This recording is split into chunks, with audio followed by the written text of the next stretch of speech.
everybody, my name is Joey. Welcome to my channel. I am having such a great time. I am designing an amazing necklace that will be convertible into a belt. I'm using the Didi's Deluxe bead box for the month of September 2025 called Vivid Orchid and Vivid Orchids. I'm kind of excited. I need to settle down so I can share this with you. So I love these little cup flowers that were in the box, and I have taken some felt beads that are just plain. Some of you who are returning to my channel might have seen other projects that I've done with these beads, and I know that some of you have collected some of these to do those pom-pom beads that we did, and I can put a link to one of those videos if you didn't see it. But today I'm doing something different. I am doing some really simple embroidery stitches onto these felt beads and embellishing them with some things, some sequins, some seed beads, some cup chains, some crystals, and yes, those beautiful little cup flowers that were in the box. When I unboxed, if you saw my unboxing, I said, you guys, this excites me so much because I was actually already working on a design with these beads, and when I saw these I was like, yay, that's the perfect little thing to sew onto my felt beads. So the other thing that I have done here, I have two dishes and I cut open my gemstones and my crystals and my bow beads, and even when I cut open the designer strand, and I separated them into two because this is a very long necklace and I want my two drops. I'll show you this one again. This drop starts with my beads that I've done, and I will show you how I got started threading, because since there's no clasp on this, it's a necklace that ties or loops, a lariat. It's going to be a little bit unusual how you start threading, and I'm doing this with a number 10 beading needle, and it is going on something I've had in my stash called Strand Microfuse. It is a what is this, a 10 pound, so you could use fire line or anything. In fact, I'm also going to be using some beige fire line for doing this and doing this, so I'll link that in the description box if you need something to string on. So I will thread another needle and show you how I started, but we have to make 3 more beads. So I have 3 felt blank beads here, 3 different sizes, and I'm going to show you what I did. I have a little piece of cup chain here that is going to get glued on, and then I'm going to do the embellishments. And I'm just going to say here that I am working on a bead making video for you guys, that the embroidery on these beads would be a little bit more involved, like doing some turkey tracks and some lazy daisy and some bullion roses and some actual embroidery stitches. But what's challenging about doing embroidery stitches on the felt balls is with a lot of the embroidery stitches, you come up from underneath your piece and do your stitch and go back down your piece, and on these you can't do that. You have to go like inside the felt ball and then come back out, so like turkey tracks, or it's called the feather stitch if you know it that way. But I did some really simple ones, and I'll show you how I did that, and it's so effective. I mean, look how pretty they are. So I have also just started stringing, and as I started to say, I'm all over the place, but I separated my quantity because when I reach about half of my length, I want to make sure that I have enough beads so that my other end of my necklace, that's going to look just like this, you know, goes looks like this, my drops, in other words, the front part of the necklace. So I wanted to make sure that I didn't run out of things and everything be on this side, and then get to my long strand where I'm going to attach 3 more hand embellished beads and not have, like, there were only 2 of these little check glass flowers on the strand, and these little bow beads. I wanted to make sure that I evenly disperse them. And when I do a design like this also, like, I'm looking at the scale of things. I don't have this tied off in any way, so I'm gonna carefully pick it up again. But I'm looking at like my chunkier beads being at the bottom, and I want it to graduate down and then go into the smaller beads and the 11-0 seed beads that are spacing out my patterns and colors. So in other words, the weightier, heavier, even visually heavier items are on the bottom of the Lariat. I don't know if that makes sense, but I'm going to show you everything that I did, and this will definitely go on Gabriella Eva at the end of the video, so you can see a couple of ways to tie this. And so let's start out with the medium-sized ball, felt ball, and I will link these in my description box. And I can also link my cup chain. I bought a spool of this because I am doing a lot of bead embroidery, and I do have a playlist for embroidery because I do silk ribbon embroidery, brooches and pendants and things like that, and I have started a playlist. It's quite a different style of jewelry making. But it's lovely to add that to your repertoire of skills because, you know, I like to do everything. So what I'm going to do here, and if you have the E6000 glue with the precision tip, yay for you. I do not. I had so many of these little tubes that do not have the precision tip, so I am using them up. And so I'm going to use this to get my cup chain on. So I'm going to be neat. And, you know, so here's the other thing. Here's a little tip, what I've discovered, like when I was embellishing my beads. I took a piece of 20 gauge wire, and I took my cutters, they're both ends are pretty sharp, but be so careful that you don't hurt yourself. But I took my cutters at an extremely sharp angle and made almost like a little spear, and this way I can poke through because these felt balls are very, very dense. I mean, even with such a sharp, this is 20 gauge wire with a really sharp cut, and they are really dense. Now the needle and thread goes through here a lot more easily, but the reason that I'm doing this, let me see if I can do better with this end. The reason that I'm doing this is because it can be quite difficult to keep centered when you're embellishing your ball. And so if you can get your wire straight up the middle, visually it just helps you to, you know, keep everything centered. I like these to be kind of boho and kind of chill and, you know, not too pristine, and that's the fun of it, and just load them up with embellishment. So then you don't have to worry too much. But I do this wire trick to just kind of see if in fact I am centered. And if you want to, you can take like a Sharpie marker and, you know, make a little mark, so that, because you're going to pull this wire out, this is going to get strung on needle and thread. So then you have your kind of top and bottom.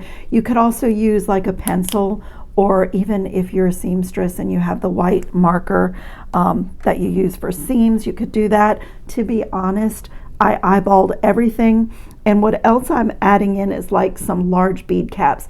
So my embellishment, my knots and things like that are going to hide underneath my bead caps and my large wavy disc spacers. You know, that's since you're not, how can I explain? Since you're not doing your stitching and things from underneath like an embroidery hoop, you have to be innovative on how to hide your knots.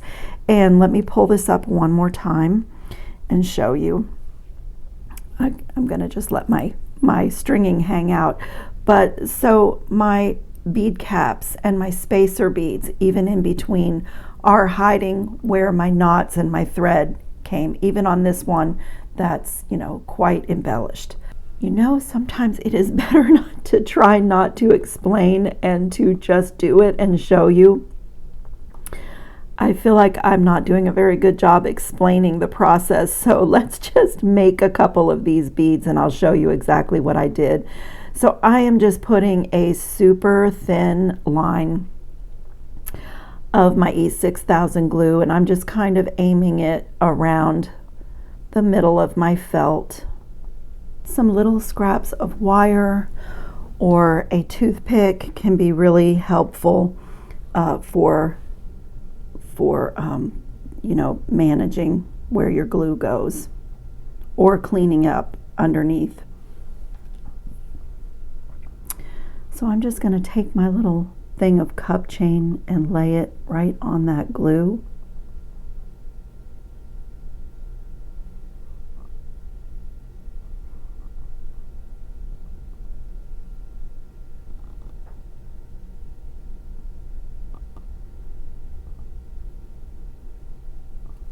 E6000 glue will bond pretty much anything. I've really never come across anything that it wouldn't bond, and it dries clear and also rubbery. So if there's anything like right there that you're not happy with and you don't catch it before it sets up, you can come back with pliers or tweezers and just pull those rubbery strings off. But I did a pretty good job with my line here, and a little piece of wire can really help with that. And so and this takes about 30 minutes to really set up. So I did this one first so I can kind of tidy up wherever my glue went. And you know, you have time, you have that 30 minutes or so. I cut my cup chain just a little bit too short. It was fine for this other bead, but these felt beads are also very organic. They're similar in circumference, but they're not a perfect millimeter size like a lot of the other beads that we work with. So that's okay. I'll put a little embellishment in that space there too, you know, once I sew all my flowers on. But that's what I did to get my cup chain on, and I'm just going to set that down and let that set up, and we will start on the small bead first. And again, I'm going to use my spear that I made here, and just going to give myself a visual. Just poke that through. Can you see how it's not centered? So that helps you. That time I got it really nice and centered, so that helps. You can even leave it on the wire to kind of work on things, and I will go ahead and put a mark, because then I know where I'm going to poke my needle through when I'm done embellishing these and they go on my needle and thread.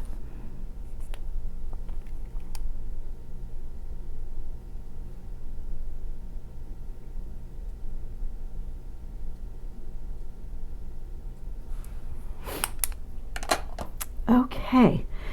And so what you will need is a number 10 beading needle, and I just found these really cool needles that are color coded, because once I take my needles out of the pack, if I need a size 12 for really tiny beads, I never am sure once I've removed it from the pack. But I know that these black ones in this kit are the number 10, and I just love this. This is my new obsession, is beading needles that I actually know the size of them because sometimes that is really necessary to know in order to get your beads through things. The other thing you'll need for this bead here is some embroidery floss, or like cross stitch floss. This is the DMC, and these are scraps left over from another project that I did. And I just matched up this Tuscany gold, and I'm popping in a little bit of green because there's some like blues and greens in these boxes. And I am using, you can use an embroidery needle, you can use a cross stitch needle. A darning needle works really well for this, because if you're not familiar with embroidery floss or cross stitch, these skeins of floss come like this with 6 individual little threads twisted together, and a lot of times you separate them for embroidery. You'll just pull out 2 threads, but I wanted all 6 of them. So in order to get that through a needle, a darning needle will, or you know, a needle with a really big eye and a nice firm needle too. So that's what I use to do my stitching right on. And I just have a few of them so I don't have to change threads, keep rethreading the needle when I'm embellishing beads. So I'm going to set those off to the side, and we're going to start with this number 10 needle, and I'm going to do these and these with my bead stringing thread, and I'm going to use my beige 10-pound Wildfire, and you can use this for everything, The one that I have threaded on here has just been in my stash for like 30 years, and I'm just using it up. I actually don't even know where I got it, maybe Walmart or something, but this is really nice bead stringing thread, and so I will put a link for this beige. I've been using this beige for all my bead weaving projects lately because it totally disappears. I really love it, and 10 pound is enough because there's not a lot of weight to the beads even after they're embellished, and the scale of the necklace is extremely small with 11/0 seed beads and 3 and 4 millimeter crystals. So you know, you don't need 10 pound is sufficient. You don't need much more than that. So I'm just going to take a length. If you've never threaded a beading needle, it's really helpful to flatten the end with your pliers, and then it goes through the needle very easily. You won't struggle to get it through the eye of the needle.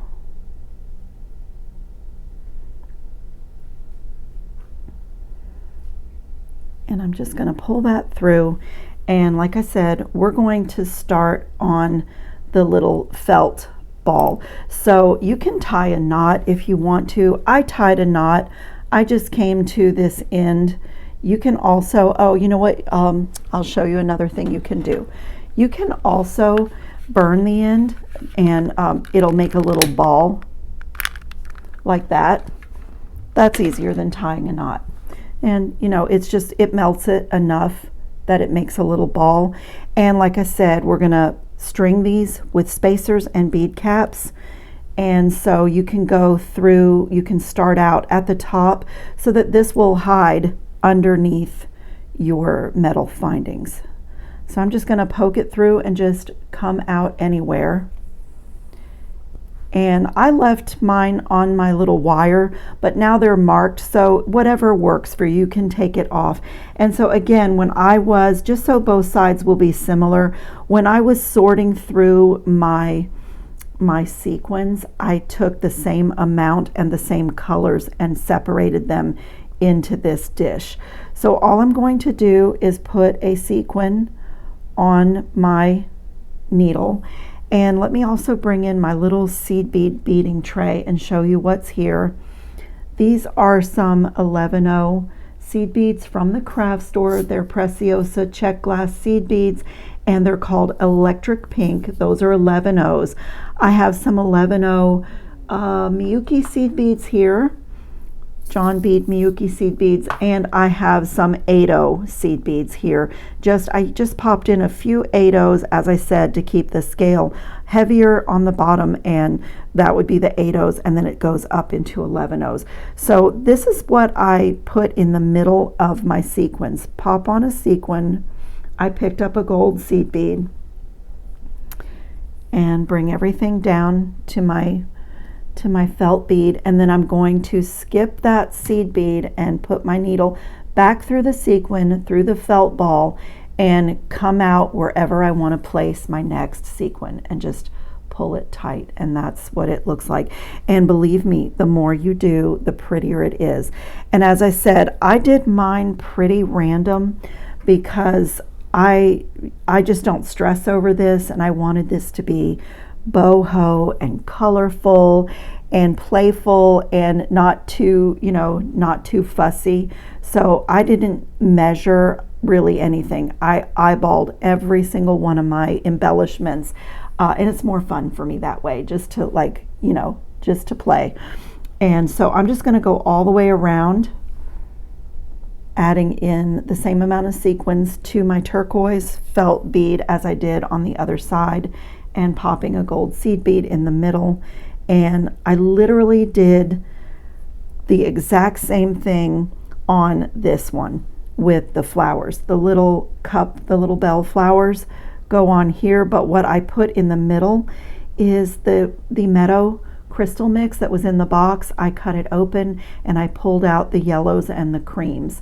I just thought, and I'll show you why I did that, and maybe it's just the way that I see color, but for my piece, those were a bit dark for me. So I just pulled those out. They'll go into another project, and I just pulled out that Tuscany yellow and that pearly creamy color. And that is all I did to embellish the first two beads. And on that last larger bead, the larger bead is nice for embroidery stitches.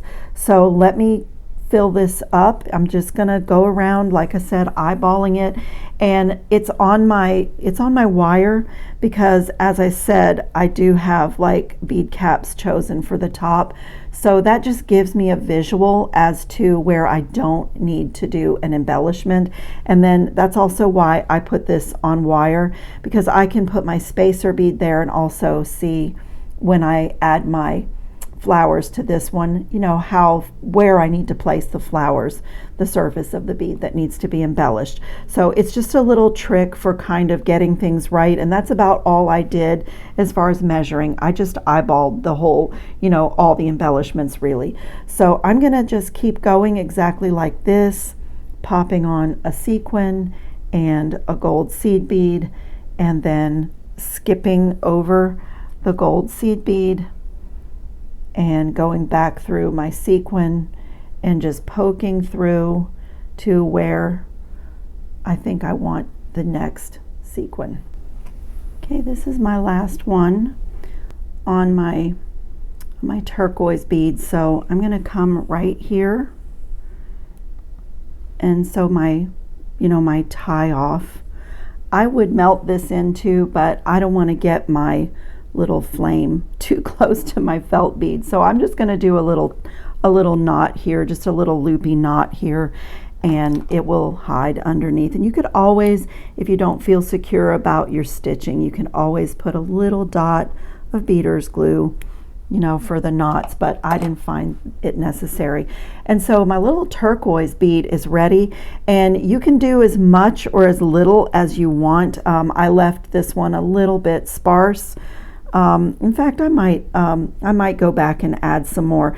And then on this bead, I am going to start again. Let me get this. For this one, it really was helpful to know my center.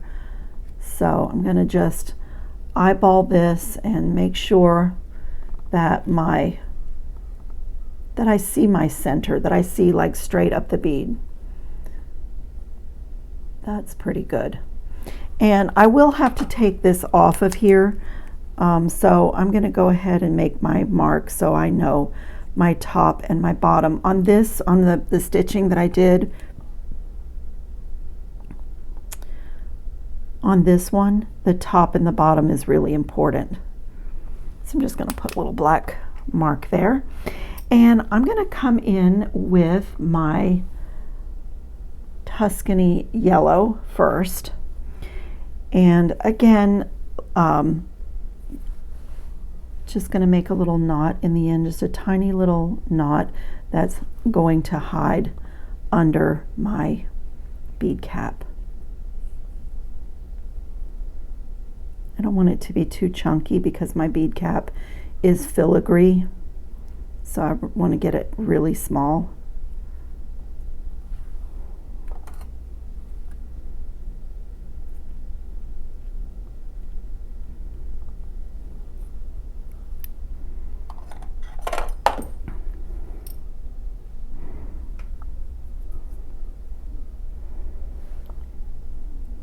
Okay, so I am going to pull this one off of here. I think it will be easier for you to see.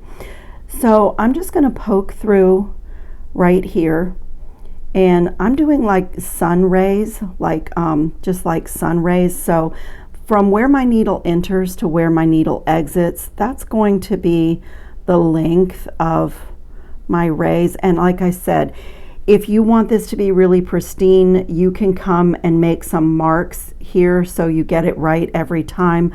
When I'm doing serious embroidery, I do work with like a shadowed pattern, but making these beads is so fun, and I didn't want to like make this rocket science, so I eyeballed this and it turned out so pretty.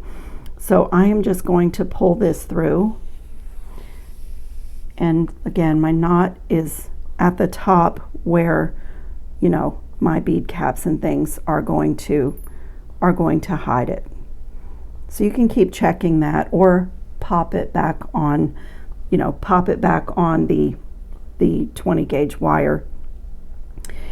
And then I'm just going to lay this so that I can see my line. And I'm going to go back through this top, and I'm going to come out. I'm going to come out just a little.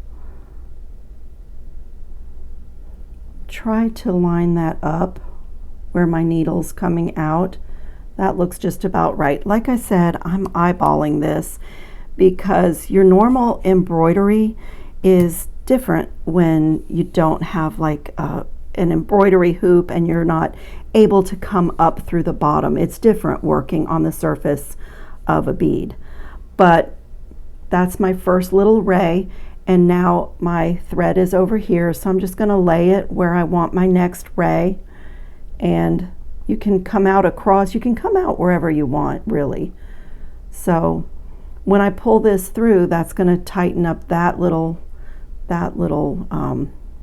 sun ray and start my next one. And then I'm going to come back up here, and I just eyeballed this, and so these are my longer ones, and I'm just looking at where my needle approximately came out. This is going to get further embellished with beads, so you know, it ends up looking great. So same thing, I'm just going to see where I want to go next with my needle and come out about here.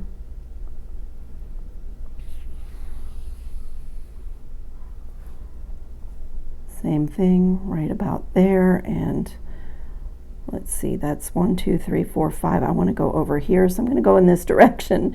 You can, that is the cool thing about working on the surface of a bead, is you can turn the bead. So if you can see, my needle was coming out here, it's entering here, so when I pull tight, my thread is going to lay there, and then it's going to come out here, and that's going to start my next one. Like I said, I am working on another video for making beads, and I would love to hear from you guys if it's something you're really interested in, because I do boho beads with sari silk, I do paper beads, I do these felt beads, I do fabric beads. I have not done I have a playlist called Making Beads, and I haven't made any beads in well over a year. So I would love to hear from you guys if that is something you have an interest in. I might expedite that video because it is a little time consuming, and usually when I start making beads, like I'm doing just 6 for this project, but usually I'll sit and make a ton of them, and then I have them ready for projects because it's a, you know, it's separate supplies and separate everything from like sitting down and making a piece of jewelry. You really need to have the beads ready. So let me know in the comments what you're interested in. Paper beads, sari silk beads, more embroidered beads like this. I am working on some fabric beads that are done with wood. Like there's so many different techniques, and I play with all of them. So I would love to hear from you guys how you feel about that. Okay, I am going to get to the other end now. So that's where my little my mark that I made comes in handy. Get right over there.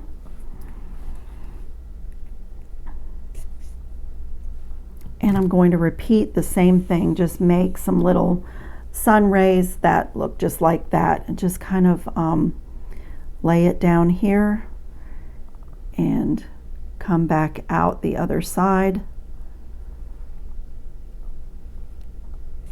where I want my next stitch to be.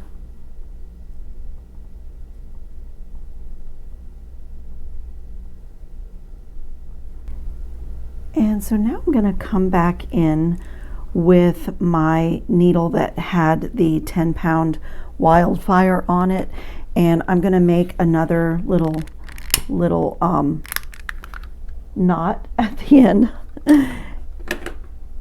And I'm going to, whoops, I have so many threads here, and I'm going to just come through the top here again, what's going to hide underneath my bead cap, and see where my needle is coming out right at the end of my stitch. So I'm just going to pull that through, and then I am going on these really long, well, I kind of mixed it up, but I did one seed bead, one gold seed bead, and you could embellish like with flowers. You can do so much, but I'm going to poke back through like right next to where the thread is coming out and skip over here to the end of the next sun ray and pull that little seed bead into place.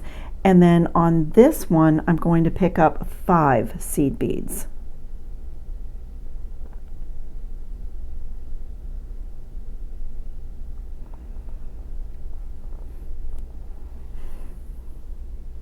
And I'm going to do the same thing. I'm going to go back in right next to where my thread is coming out.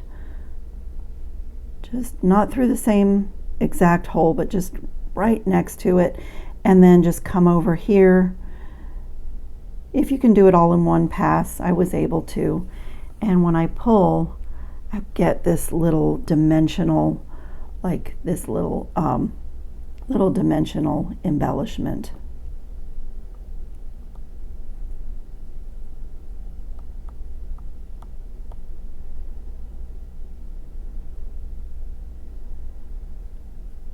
Okay, and then I'm going to switch back to one seed bead.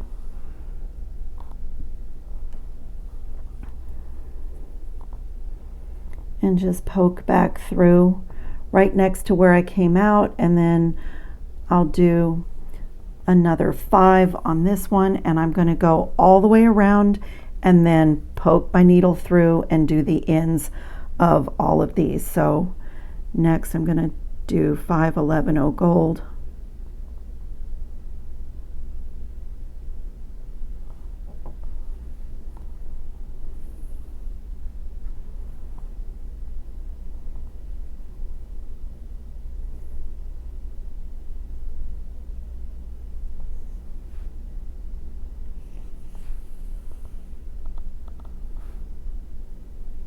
Okay, and then the other thing that I did on this one is just a little running stitch. Let's see, here it is.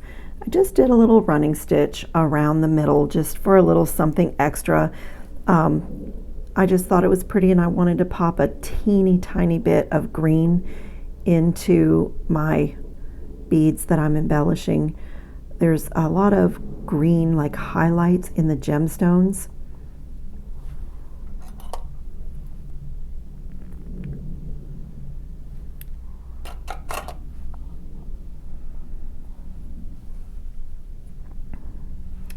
So again, I'm going to come from the top where my knot can hide and just kind of find the middle. And I'm going to reiterate, I eyeballed this, but if you wanted, like, you know, when I'm doing serious embroidery, I'll make a little, like take a pencil mark and make a little base pattern to stitch on top of. But these beads are just so fun, and you know, it's just not serious embroidery. It's just awesome. So I'm just going to do a little running stitch here. And what I did is to make it easy, because again, you're embroidering in a bead, is I went around like that, but then I came back around and put another stitch in these spaces. So I'll show you what I mean. And don't pull too tight, because you want your embroidery floss to lay on top of the bead. So don't be really aggressive when you pull your stitch into place.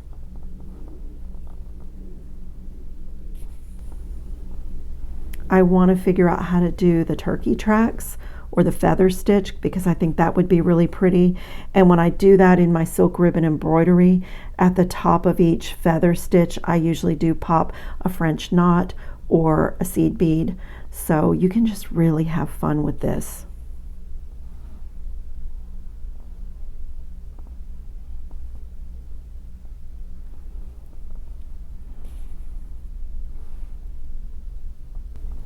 Okay, I'm going to go back over my first little stitch and just get up here where I'll be hiding underneath my metal findings. and just tie a little knot, just tie off, and this bead is done.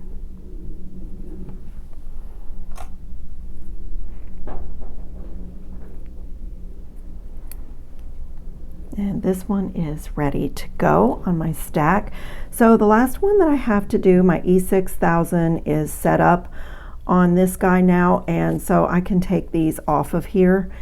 And I'm just going to do the same thing again with the needle and thread, with the, I cannot talk. I'm going to get a new piece of Wildfire on my number 10 beading needle. This is why I was so excited when I saw these little cup flowers in the box. So for these, I'm just going to put a crystal, the way that I did the seed bead on the sequins. I'm going to do these with a crystal, and I'm just going to make sure I don't pass my needle back down through the crystal, go back through the flower, and just go back through my felt and just come out where I want to put another flower. And I did a lot of flowers, and I did them really random. As you can see, they're just all over the place. It just looks like flowers exploded, and I just love it. But you could be really precise with them if you wanted to kind of, like I say, make those little marks for yourself. But I just filled up the whole bead with these little flowers like this, and putting a crystal, a Tuscany yellow crystal that I just dropped. Where did he go? He'll show up. A Tuscany yellow crystal right in the middle of, they just fit perfectly in the middle of those flowers. And it's just exactly the same steps. Poke back through and come out where I want another flower. And I'm just going to fill this guy up, and then I'll show you how I got that, how I started my stringing. I'm just going to do it to show you because I want it all in one. And I honestly, part of my design and why I have this much done is because I started out thinking that I wanted to put wire through these and articulate them, and then I thought about doing them all. I've tried my design a few ways, and this is the way that I love it best, and I didn't want to take it apart. So I'm going to show you exactly how I got to this point in case you like this project and you want to do the stringing the same way that I'm doing my stringing.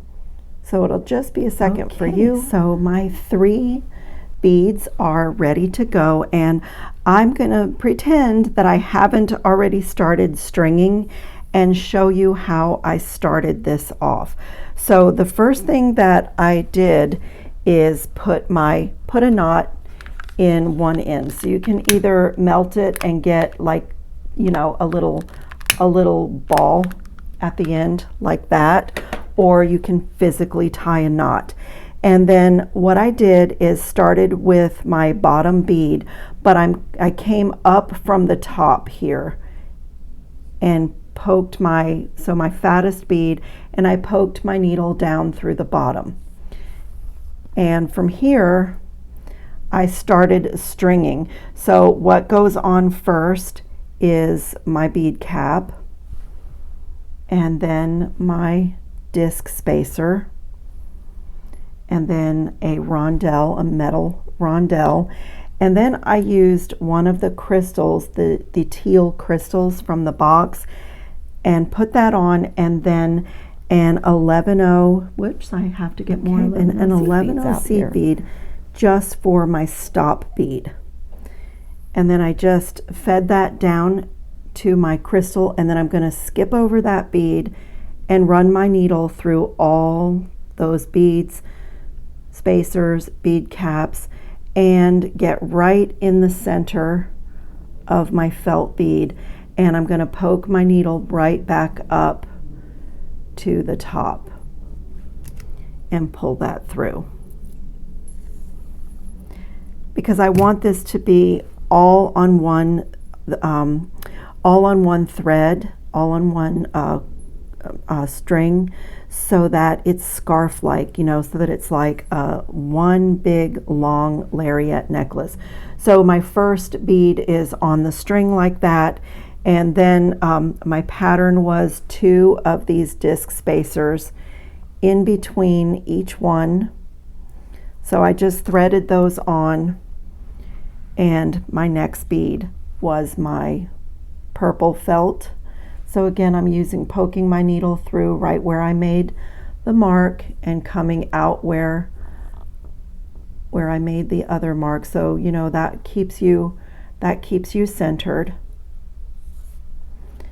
And then 2 more of my large wavy disc spacers and bring that down, and so on. And that's how I started. Now I've already, as I said, I've already done it, and this is going to be my actual necklace, where I took my bead stringing wire, my 10-pound bead stringing wire, and I didn't do a wingspan. I put it around my neck to see how long it would, you know, how long it would be, and that's my measurement. So you can do this at any length that you prefer, but I'm going to cut this open and continue on the one that I'm actually working on, but that is exactly how I did it, so that it's all seamless and, you know, like a scarf. So I'm just going to cut this apart, and just give me a second to organize myself, and I'll show you my pattern. What I decided to do, as I was telling you, is just keeping the visually weightier beads at the bottom. So I took one of the brecciated sea sediment beads, the cylinder beads, and 1 flower for each side, an 8/0 seed bead, and then I am just alternating every single one of those beads, the fuchsia crystal, the Tuscany yellow, the gemstone bead, the glass kind of rice-shaped bead that's electroplated on the edge, and everything is separated by 3 hot pink seed beads. And I'm going to string just exactly this pattern. When I came to the top with my turquoise bead, I just did that same stack of spacers that I did on the bottom and worked my way up into the smaller scale beads. So when I get to about halfway in this pattern, then I have everything over here plus my beads that I just made to, when I come back around, to repeat this right here, if that makes sense. I have a lot of stringing to do, so I'm going to put a movie on and string this off camera, but basically I'm just doing pattern repeat here. So let me lay it out so that you can see. So I've done a Tuscany yellow, the gemstone bead next, then an 11/0 gold, 3 bright pink, and 11/0 gold, and I can look at my pattern. What came next was one of these. And then I did an 11/0 gold, 3 of my hot pink. And this is just the pattern that I came up with because I wanted the body of the necklace to be a smaller scale. And, you know, but this is so fun. And then I can look and see what I did after I did the pink crystal. And then again, an 11/0 gold, and 3 hot pink 11/0s. I am done stringing, and I cannot believe how many beads I have left over. I thought, because my necklace was so long, that I was going to use up most of my strands, but look, you guys, I still have a ton of the glass rice beads, a ton of the crystal rondelles in the hot pink, the gemstone beads. I have so much left over. Honestly, I could do a whole nother necklace. Stella is so generous with the strands in this box. So let me pull this stringing in. I am finishing my pattern a little bit differently than what I started. So all of this is my scarf-like for tying, and it comes back around to finish like this. So I am going to finish off my pattern, and as I was trying to explain very inarticulately, is that I wanted this to be very dainty and delicate and very scarf-like and not heavy. And then when I came back around, I wanted the scale of my beads to visually be heavier. They are not heavy by any means. And so what I'm going to do is just kind of change up my pattern a little bit, because I've used every single one of these Tuscany yellow bow beads. I really loved them. So I'm going to I put my 8/0 seed bead, and I'm just going to alter this side a little bit. I'm going to put my flower bead here, and then another 8/0 seed bead here. And then I think I'm going to stack 3 of these crystals. Do I want 3 or 2? Instead of the yellow, maybe I'll just do 2 and then put the third one here. And then there were 4 of these little bead caps, whoops, on the designer strand, and they just fit perfectly on those brecciated gemstone beads. I'm going to do that, put my gemstone bead. Where's my other little bead cap? There it is.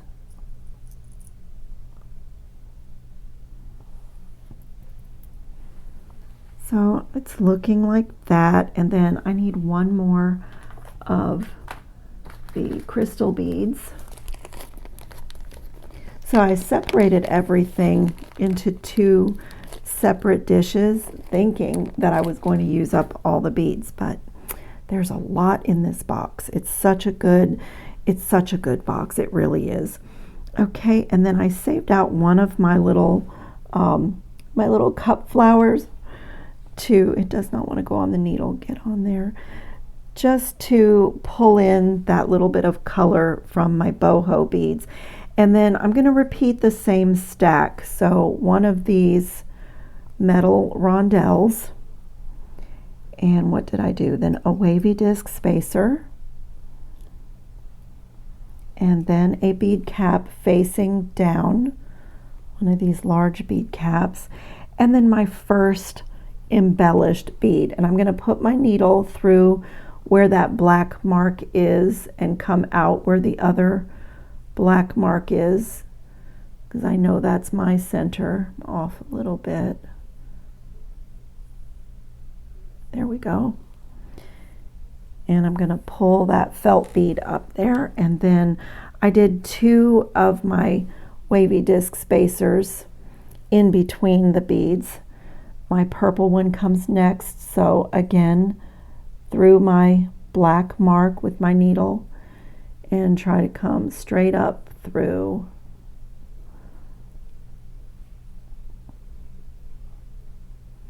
I'm going to go this way and make this the top.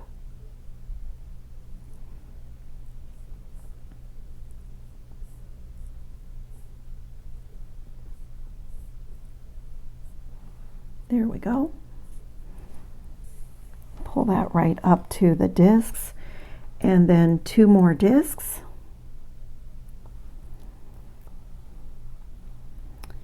And then let's see, I'm going to make this the top. Just get my needle through there. You just have to take your time and kind of poke your way. I'm not coming out where I want to come out. To go again. I got it that time. The felt is very dense, and you know, there's not a channel in there like with normal beads.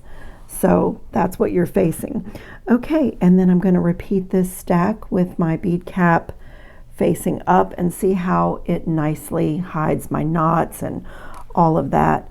And then a disc, and then a metal rondelle spacer, and then I am going to need yet another. I really didn't count these out. One more of these teal crystal rondelles. And then my final 11/0 seed bead as my stopper. And then I'm just going to skip over that seed bead and run my needle back through all those metal bits, and I'm going to come out as best I can up here at the top. That was pretty good. And I'm going to tie a couple of really, really good knots right here. I'm going to pull this tight. Let me get a hold of this and pull it nice and tight. And I'm going to tie a couple of really good knots here. In fact, I think I'm going to come up through those discs and just pull everything tight. And I am going to put a little bit of GS Hypo cement just because, you know, I want to be able to loop this and tie it, wrap it around my waist as a belt, and, you know, I want to be able to tug on this and really make sure that it's not going anywhere. So I'm going to come through here again, pull that tight, and I'm going to come back down through my beads if I can. And normally, I mean, my knots are really good, and normally I wouldn't bother with glue, but because this is so long, and as I said, because I want to be able to tug on it, I am going to put just a little dot, just not much, but just a little tiny dot. It is so time for me to have a new tube of GS Hypo cement.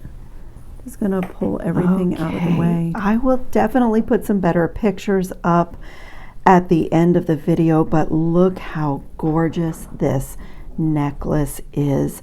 I literally cannot wait to wear this beauty, and I will be back with more making beads videos, but you guys leave me some comments about what kinds of beads you want to learn to make.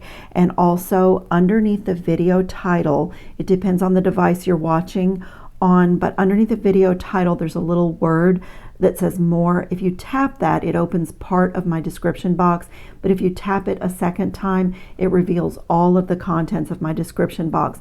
So my favorite tools are there, my current favorite findings are there, all the links to Didi Beads and her Facebook page if you want to follow along as her boxes and our collaboration boxes get revealed. I have a discount code for new customers to Didi Beads, and anything that I've used in today's project that's not regularly listed, I will make sure that that link is there for you in case you'd like to do a version of this project. And I thank you so much for watching, and I'm going to ask one more quick favor.